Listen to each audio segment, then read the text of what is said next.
Before going to the code, I'm gonna say a few points. In recent years, there has been a growing interest in deep learning techniques. Deep learning is a general term for neural networks method which are based on learning representation from raw data and contains more than one hidden layer. The network learns many layers of nonlinear information processing for future extraction and transformation. Each successive layer uses the output from the previous layer as input. Into the code, these are the basics input libraries, which is a basic requirement to run the program. Where here we see labels. We are giving 6 classes as the input: a jumping, waving jacks, boxing, waving 2 hands, waving 1 hand, and clapping. Then here we can see dataset path. Dataset is nothing but publicly available and annotated dataset has been used to evaluate the performance of the proposed approach. And here we are seeing the addresses. The addresses is nothing but where we can store our the dataset in our system, and that addresses here we are giving, and here we are giving 32 steps. The main purpose of this code is we are going to train and test the data to get the better accuracy and confusing matrix. Training is nothing but the observations in the training set form the experience that the algorithm uses to learn.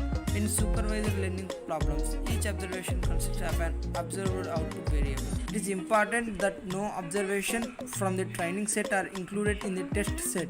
If the test set does contains examples from the training set, it will be difficult to assess whether the algorithm has learned to generalize from the training set or has simply memorized it. Testing techniques are unit testing, functional testing, integrated testing, white box testing, and black box testing.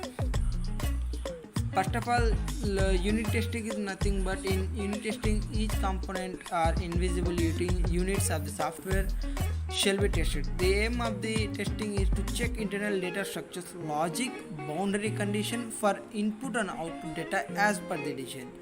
And functional testing is an approach that is used to verify every functionality in the code of the software, and each function compiles with the given requirement function. While coming to the black box testing, it is also a type of software testing which checks for the functionality of the software or an application without knowing the design.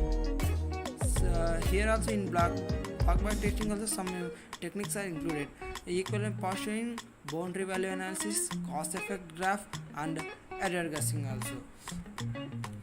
And coming to the next point, here we are using RNN with LSTM. As you know, RNN is nothing but a recurrent neural network or the state of the art algorithm for sequential data, and basically it is used by Apple, Siri, and Google Voice search also. And it is a first algorithm that remember its input due to internal memory, which makes it perfectly suited for machine learning or deep learning problems that involve sequential data. And LSTM is nothing but long short-term memory. It is an artificial recurrent neural network architecture used in field of deep learning. Unlike standard feed-forward neural network, LSTM has feedback connections. It cannot only progress single data points but also entire sequence of data.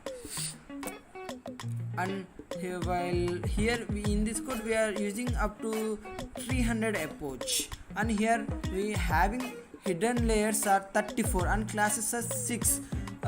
Here as I said, here we are using up to 300 approach. If we increase the approach, the accuracy of the graph will be increases and time series will be increases. Here batch set is 5 to 12, and after this, after giving approach, it will print shape, x shape, y shape, and mean standard deviation.